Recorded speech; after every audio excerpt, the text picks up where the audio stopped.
Halo, apa kabar semuanya? Mudah-mudahan semuanya sehat selalu.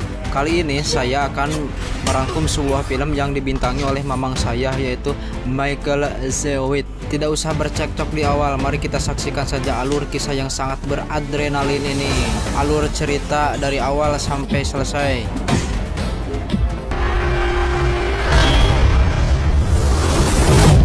Di awal film kita dimulai dengan seorang mantan kapten pasukan khusus yang bernama Zon. Kita panggil aja Zon biasa, bukan Zon Rambo ya. Diketahui Zon mengalami gangguan mental setelah semua anak buahnya dibantai saat pertempuran di zona perang. Mamang John, ia mau meminum dengan 2 buah peluru. Kemudian peluru tersebut dimasukkan minuman vodka. Lalu kedua peluru tersebut dimasukkan ke dalam pistolnya yang akan ditembakkan ke dirinya sendiri. Hal tersebut ia lakukan sebagai bentuk apakah dirinya masih layak hidup atau tidak. Tapi keinginan yang kuat sutradara, Mamang John tetap hidup. Yang gak rame tuh kalau nggak ada Mamang John lah. Setelah itu, Zon membeli minuman di toko. Tiba-tiba datang 2 orang pria yang mengambil uang di kasir, lalu menyuruh semua orang untuk menunduk. Namun John tetap santai-santailah Mamang Zon mah, memilih minuman yang akan dibelinya. John mengatakan kepada si pria kalau menodong senjata itu harusnya di kepala. Zon yang kembali teringat saat di medan perang, akhirnya dia melampiaskan ke preman tersebut. Jangan salahkan Mamang John, salah kalian sendiri sudah mengganggu singa.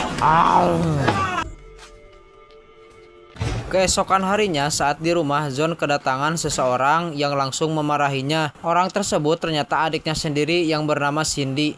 Cindy kesal karena John kelupaan membawanya atau menjemputnya di bandara. John yang merasa bersalah, ia meminta maaf kepada Cindy dan akhirnya mereka pun saling berpelukan. Di saat mereka sedang berada di kafe, Cindy menceritakan kalau dirinya akan kembali ke Brazil dalam 2 hari. Diketahui Cindy ini sekarang menjadi anggota aktivis kemanusiaan di sebuah kota kecil yang ada di Brazil. Singkat cerita, Cindy sudah kembali ke Brazil. Di sana kita diperkenalkan dengan seorang polisi yang bernama Katarina yang sedang ditugaskan menjaga kota kecil tersebut. Hingga Katarina mendapat kabar kalau ada salah satu aktivis Amerika sedang sekarat di pinggir pantai. Saat dilihat ternyata orang tersebut adalah Cindy. Setelah kejadian itu, atasan Cindy yang bernama Manny langsung menghubungi John untuk memberitahu kalau adiknya ditemukan sedang sekarat di pinggir pantai. John yang mendengar hal itu langsung pergi ke Brazil. Adegan berpindah ke seorang detektif yang bernama Tiago yang kala itu menangkap beberapa orang yang disinyalir telah membawa senjata ilegal. Kemudian Katarina datang ke sana. Ia merasa terkejut dengan aksi Tiago karena selain ini wilayah tugasnya dia. Tiago juga sering menangkap penjahat secara kejam. Hal tersebut membuat Katarina merasa sedikit kurang setuju. Kemudian salah satu warga mencoba menyerang Tiago yang membuat ketegangan semakin memanas. Warga dan polisi saling menodongkan pistol mereka karena tidak mau ada pertumpahan darah. Akhirnya Tiago membuat kesepakatan dengan mereka, yaitu melakukan duel antara anak buah Tiago dengan salah satu warga yang paling kuat di sana. Tiago mengatakan jika perwakilan mereka menang dari anak buahnya, Tiago berjanji tidak akan datang lagi ke kota kecil tersebut. Inilah anak buah Tiago yang bernama Bororo yang akan melakukan duel dengan perwakilan dari mereka.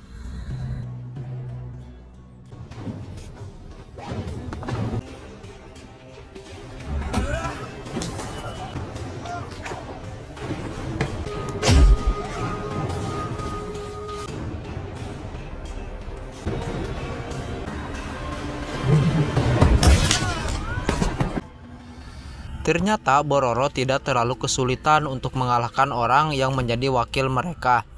Beralih ke John yang saat ini sudah berada di Brazil. Manny langsung membawa John ke rumah sakit tempat Cindy dirawat. Saat di sana, John dihampiri oleh Tiago. Tiago berjanji kepada John akan segera menangkap orang yang telah mencelakai Cindy. Namun saat itu juga John meminta Tiago untuk mengantarkannya ke TKP saat Cindy ditemukan. Pada akhirnya Tiago membawa John lalu diperkenalkan dengan Katarina. Saat mereka bertiga sedang ngobrol, tiba-tiba John mengambil pistol Katarina karena ada suara yang mengagetkannya. Dari sini mereka semua langsung mengira kalau John bukanlah orang sembarangan. John sangat sigap dengan situasi di sekitarnya. Mamang John. Setelah itu, John dibawa oleh Katarina ke TKP di mana Cindy ditemukan. Katarina memberitahu John, tak kecil ini semua fasilitasnya seperti rumah sakit, sekolah, dan lain-lainnya dibiayai dari bisnis ilegal. Sehingga para warga sudah terbiasa dengan semua itu karena pemerintah sendiri tidak pernah peduli dengan kota ini. John yang teringat dengan Cindy, ia memutuskan untuk kembali ke rumah sakit dan akan melihat TKP Cindy besok hari. Saat di sana, John bertemu dengan suster dari Asia yang tengah memberi obat kepada Cindy. Tak lama kemudian, Cindy mengalami kejang-kejang. John yang khawatir langsung memanggil petugas medis. John mengatakan kalau Cindy terakhir kali diberi obat oleh suster yang berasal dari Asia. Cindy langsung ditangani dan mereka mengatakan kalau tidak ada yang berasal dari Asia. Besok harinya, John terlihat sedang berada di pinggir pantai tempat Cindy ditemukan. Hingga John melihat salah satu preman di sana memakai kalung milik Cindy. John langsung bertanya kepada preman tersebut, dari mana kalung itu ia dapatkan? Namun orang itu tidak mau mengatakan sehingga singa kembali beraksi.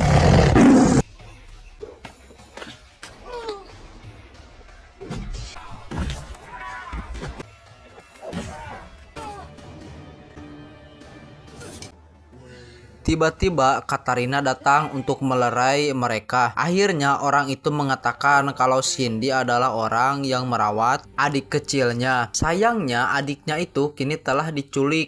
Orang itu lalu memberikan buku harian milik Cindy kepada John. Malam kemudian John menemukan nomor telepon di dalam buku harian Cindy yang diduga orang terakhir yang Cindy hubungi. John langsung menelepon orang tersebut dan meminta bertemu besok hari. Saat bertemu, orang itu mengatakan kalau ia adalah seorang fotografer yang pernah diminta Cindy untuk memotretnya dari jarak jauh. Karena tidak bisa memberikan banyak petunjuk, akhirnya orang tersebut pamit untuk pergi. Namun saat itu juga John berhasil mengambil flashdisk si fotografer tersebut. Dan saat si fotografer itu naik ke mobilnya, tiba-tiba mobilnya meledak. Lalu disusul segerombolan orang bertato yang menembakkan senjatanya ke arah John.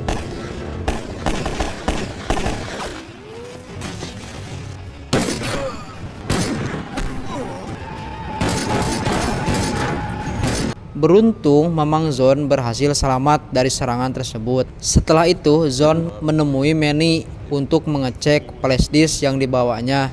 Sambil bercerita kalau dirinya baru saja diserang oleh segerombolan orang bertato seperti Yakuza. Mendengar kata Yakuza, Manny langsung bercerita kalau para Yakuza sudah ada di Brazil dari 50 tahun yang lalu. Mereka kerap kali berbuat jahat dan menculik anak-anak kecil untuk diperjualbelikan. Di sini John berpikir kemungkinan besar Cindy dibuat terluka karena telah mencoba mencampuri urusan mereka. Insting Mamang John. Kemudian John dan Manny menemukan sebuah foto saat Cindy tengah berbincang dengan seorang pria yang sepertinya itu berada di depan sebuah klub malam. Malam harinya, John datang ke klub tersebut untuk menemukan pria yang sebelumnya bersama Cindy di foto.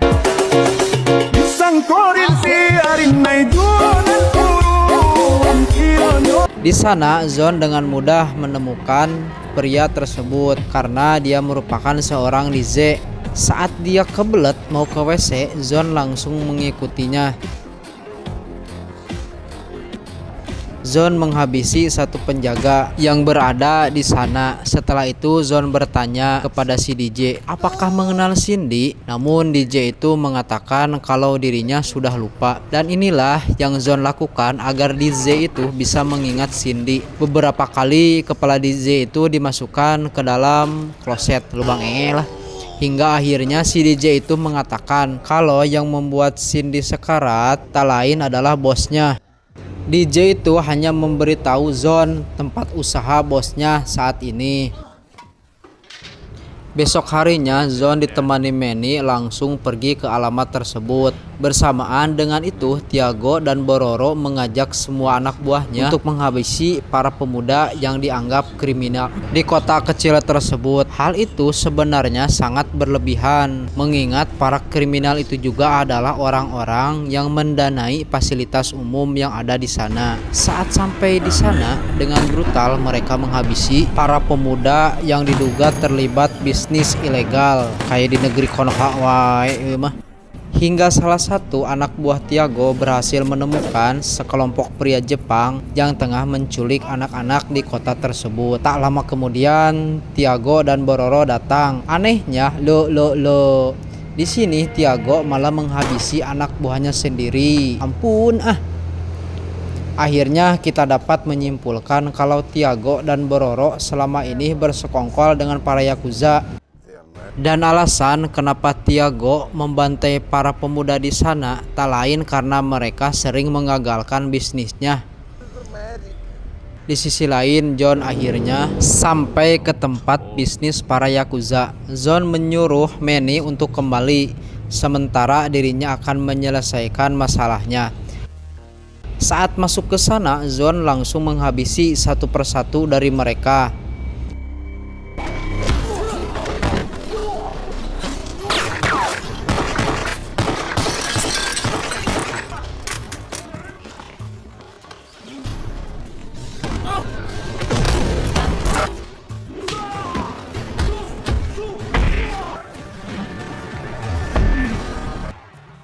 Meskipun mereka cukup banyak, wah tidak masalah tuh Mang John. John berhasil menghabisi mereka semua dengan mudah. Orang yang mengelola tempat tersebut adalah orang yang dulu menyuntikkan racun saat di rumah sakit.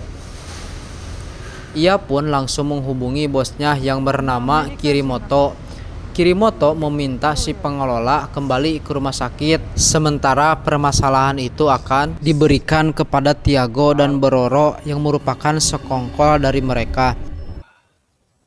Setelah itu, kita diperlihatkan dengan kekejaman Kirimoto yang menghabisi DJ tersebut.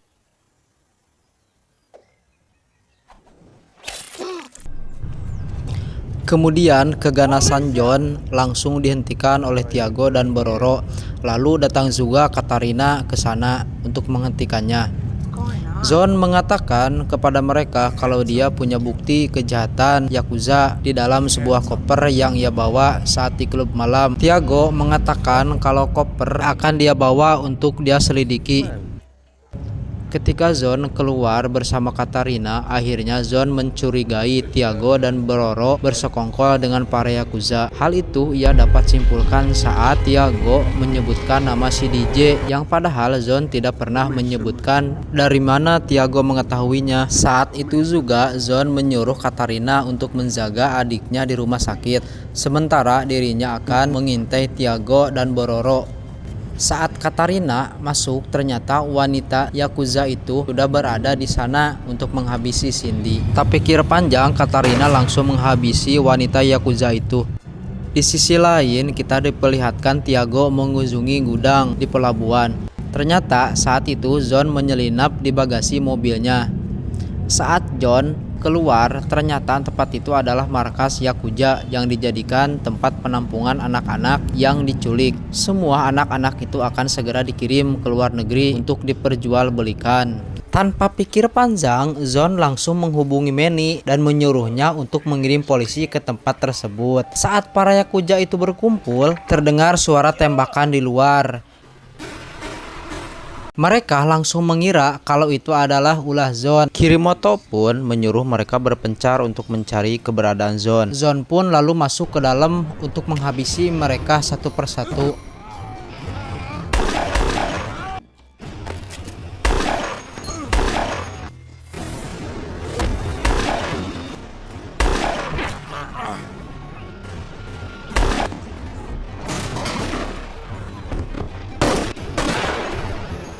Ia bertemu dengan Tiago dan John hampir menghabisinya.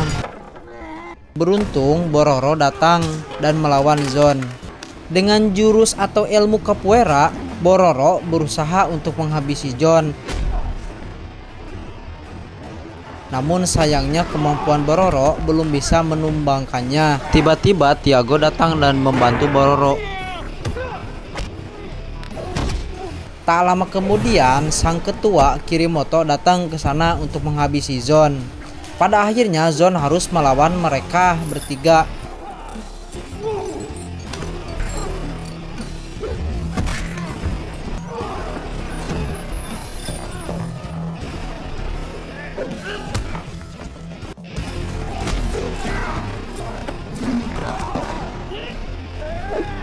Terlihat John masih bisa mengimbangi mereka. Pada akhirnya Zon berhasil menghabisi Bororo dan Tiago.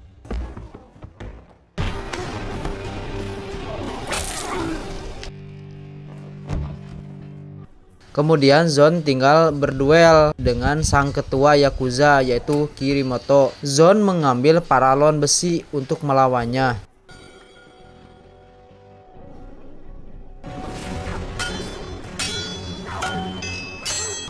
Namun duel yang terjadi sudah dapat kita simpulkan siapa pemenangnya, ya memang Zon.